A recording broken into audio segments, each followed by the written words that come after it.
Dios dice en la noche nupcial, es la noche mágica de todos los casados. Al hombre se le va la magia porque descubre algo indecente. La ley establecida por Dios declara o declaraba en ese momento que si el hombre descubría algo inmoral, tenía toda la facultad legal, jurídica, para rechazar a esa mujer y anular el acto del matrimonio. Pero esta nulidad del matrimonio era en edad. O sea, esto no era una cuestión de convivencia. No, esto era en el momento que la pareja se iniciaba matrimonialmente. Esa fue la ley. Dios, entonces, para poder entenderlo, lo que Dios estableció fue un acto de nulidad matrimonial. Si había algo que no garantizaba la felicidad para la pareja. Dios dice, si hay algo inmoral, indecente, el hombre tiene todo el derecho de renunciar a ese matrimonio legalmente y Dios lo respalda. El matrimonio queda anulado. Así lo establece. Pero eso es cuando recién se une. ¿Comprenden, hermanos?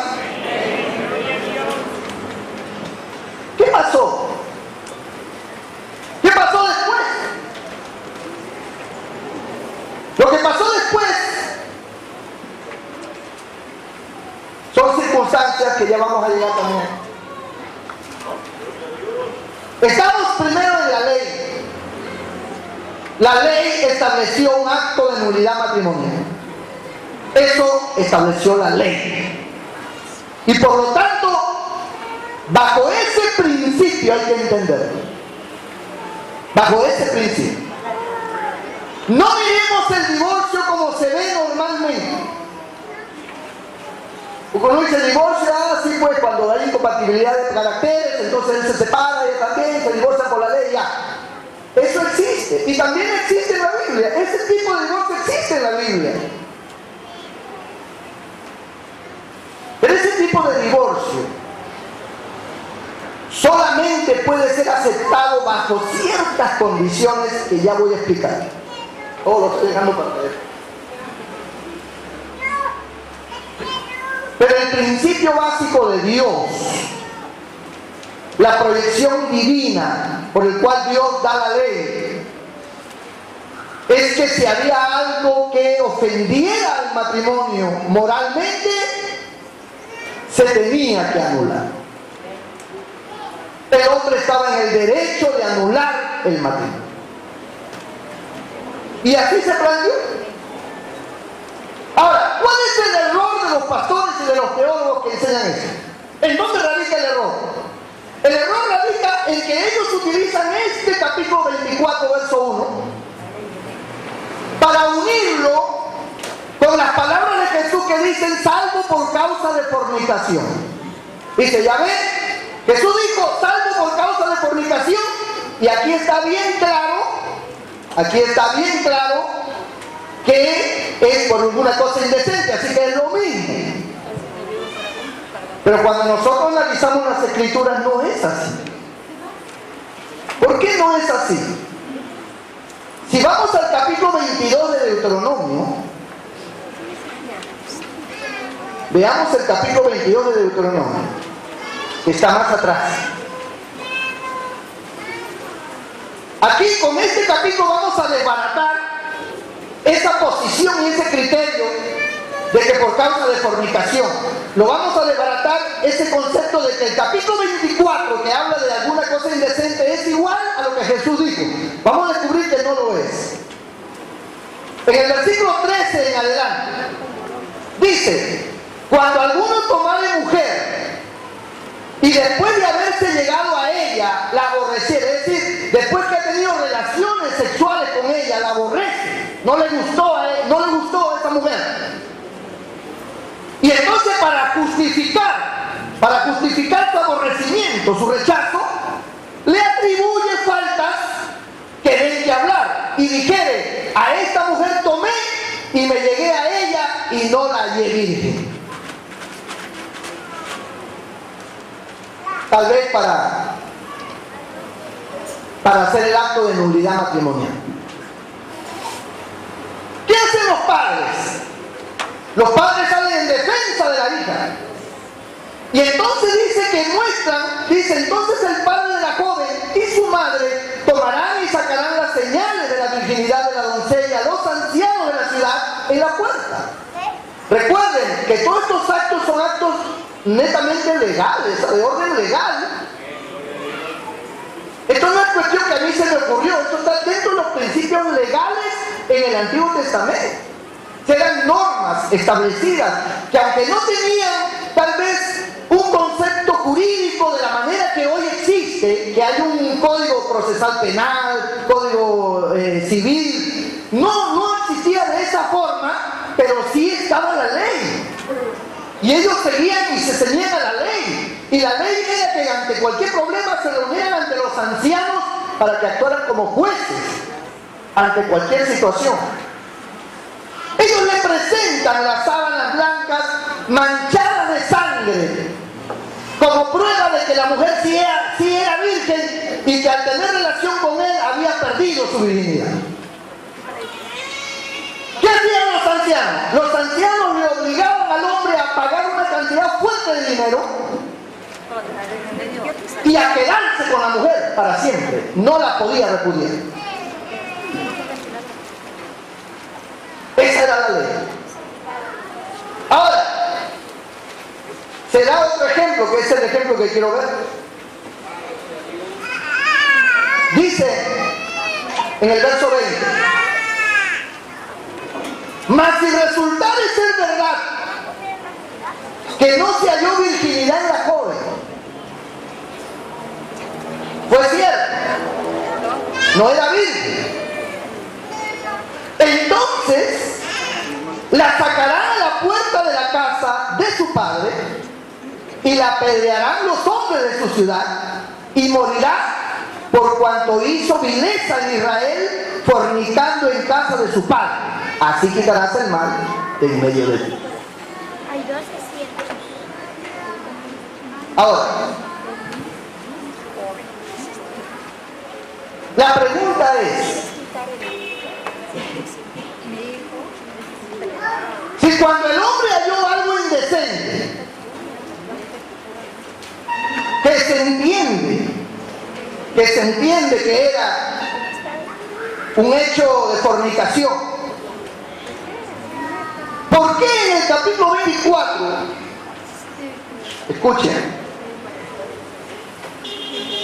por qué en el capítulo 24, si fue un hecho de fornicación que es penado con la muerte, porque hemos visto que si descubren que había fornicado, ¿qué hacía la del pueblo? La apedreaba, la mataba. Entonces, si este acto indecente se deduce que es fornicación, ¿por qué en el versículo 2, en vez de matarla, dice: y salida de su casa podrá ir y casarse con otro hombre? ¿Entendieron? Primero dice, miren lo que dice la ley, vuelvo a refrescar la memoria. La ley dice que si la mujer era acusada de que había fornicado porque le había descubierto el marido que ella no era virgen, si la ley decía que si ella era culpable porque había fornicado, entonces tenía que morir apedreada. Ahí no había divorcio, ahí no había separación. Ella no podía ir y casarse con otro hombre porque había fornicado y tenía que morir apedreada porque se había cometido este pecado, este delito, estando de novia. Entonces Entonces tenía que morir. No había opción para él. Pero cuando vamos al capítulo 24, versículo 1 y 2, descubrimos que el hombre se casa con la mujer y solamente refiere la Biblia que encuentra en ella algo indecente, pero no dice qué. No puede ser fornicación, porque si fuera fornicación la mataban. ¿Por qué decimos que no es fornicación? Porque el verso 2 dice, en el verso 1 al final dice, le escribirá carta de divorcio y se le entregará en su mano y la despedirá de su casa. Y salida de su casa podrá ir y casarse con otro hombre. O sea, el delito no era de muerte. La indecencia del cual se habla acá no era de muerte. ¿Qué cosa era entonces? ¿Qué había encontrado en esa mujer? Para repudiarla y para que le aceptaran, porque él tenía que demostrar. Él tenía que demostrar la razón fundamental para anular el matrimonio. Jesús dice salvo por causa de fornicación. El Señor muy bien lo estableció perfecto, porque el Señor dice, si tú te casas con alguien que se supone nunca ha estado con otro hombre y descubre que no es virgen, ella ha fornicado, debe morir. En la ley del Antiguo Testamento era muerte, pena de muerte para la mujer, y él quedaba libre para volverse a casar. Eso era la ley. Pero en este caso, él solamente vio algo indecente. ¿Qué era ese algo indecente? Como para que él se sintiera humillado, avergonzado, confundido y la rechaza. ¿Qué creen ustedes que podía hacer?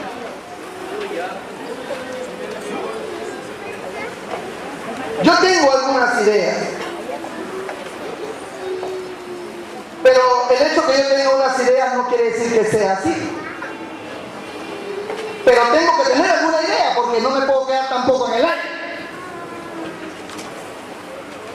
Veamos, ¿qué podría ser? Tal vez,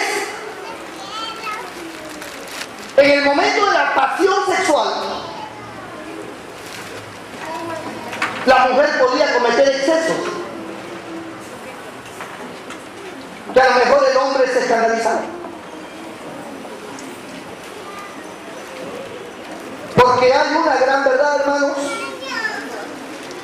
y disculpen si a alguno le afecta lo que voy a decir, pero estoy para enseñar. Hay una gran verdad. En las relaciones sexuales no existe que soy muy tímida, que soy muy casta, que soy muy moral, que no me toques allí. En las relaciones sexuales se enciende la pasión. Y es como una pelea de perro y gato.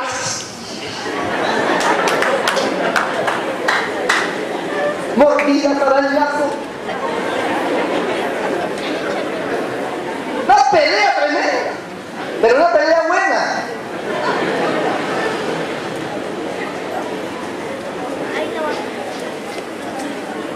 Algunas se ponen rojitas.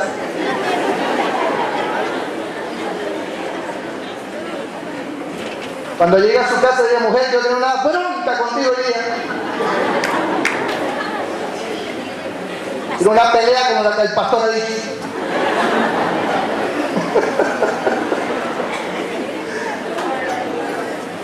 ¿O creen ustedes que no es así? A ver. ¿Será así o no será así? Pues que no. Ahí donde esas mujeres miró con carita de que no, yo no soy, ahí se transforma. Ahí el hombre empieza a retroceder.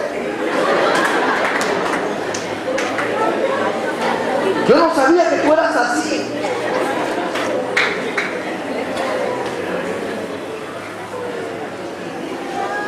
Entonces es posible que para la moral o el concepto de moral del judío, porque estamos hablando del hebreo, del hombre de Israel, que estaba formado con un criterio bien radical, la mujer, amado hermano, no valía nada. La mujer estaba sujeta a todos los caprichos del hombre. Así era antes. Si una mujer tomaba una postura diferente, a mi parecer, es posible como que el hombre se sintiera que estaba con una ramera. Porque para él, solo una ramera puede comportarse así, pero ya le digo, en las relaciones sexuales de un hombre y una mujer, el hombre y la mujer se vuelven rameros los dos.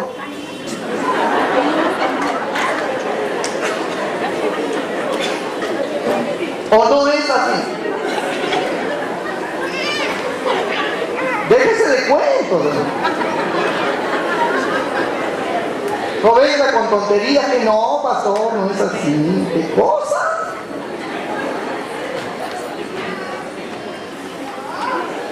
Es posible que en ese aspecto el hombre diga, no, un momentito, ¿qué es esto? ¿Con quién me he casado yo? ¿De dónde aprendiste esas cosas? ¿Con quién has estado?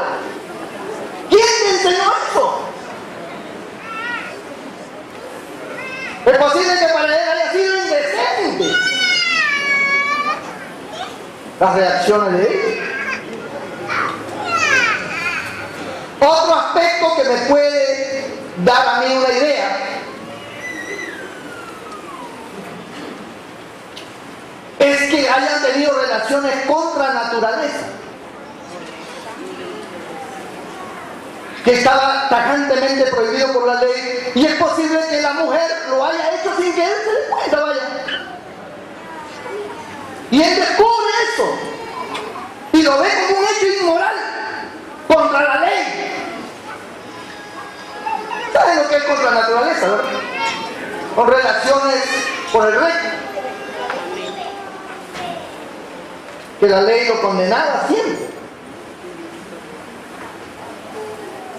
Entonces, es posible, es una posibilidad, porque yo no le encuentro razón a este verso, porque no lo desarrolla en su amplitud, simplemente dice, por haber hallado en ella alguna cosa indecente. Y la palabra indecente para mí tiene una connotación de inmoralidad. No es un defecto físico, porque un defecto físico no es indecente. Es una normalidad física. Pero cuando habla de indecente, habla de inmoralidad. Y si es inmoralidad, entonces hay que relacionarlo con aspectos que escandalizan a la moral. ¿Comprende eso? Los gentiles tenían otra manera. El pensamiento de los gentiles era distinto. Primero de Tesalonicenses, para ver a los gentiles, que Pablo tuvo que frenar. Primero de Tesalonicenses. Bendito sea el Señor. Capítulo 4. Para que vean cuál era el impulso de los gentiles. Era distinto a los judíos. Los judíos estaban enmarcados en un principio moral tan fuerte que cualquier cosa los escandalizaba, pero los gentiles no. Miren los gentiles, capítulo 4 de 1 Tesalonicenses, verso 4. Que cada uno de vosotros sepa tener su propia esposa en santidad y honor, no en pasión de concupiscencia como los gentiles que no conocen a Dios. Es decir, los gentiles eran gente llena de pasiones desordenadas y de concupiscencia, de tal manera que ellos no valoraban el matrimonio como tal. Ellos lo que querían era sexo, nada. Y por eso tomaban mujeres y se acostaban y convivían y no se casaban. Pero Pablo ordena a los gentiles, y Pablo les dice, porque esta es una iglesia gentil, y les dice que cada uno de vosotros gentiles que están acá sepa tener su propia esposa, no esté acostándose con todo el mundo, sepa tener su propia esposa en santidad y honor.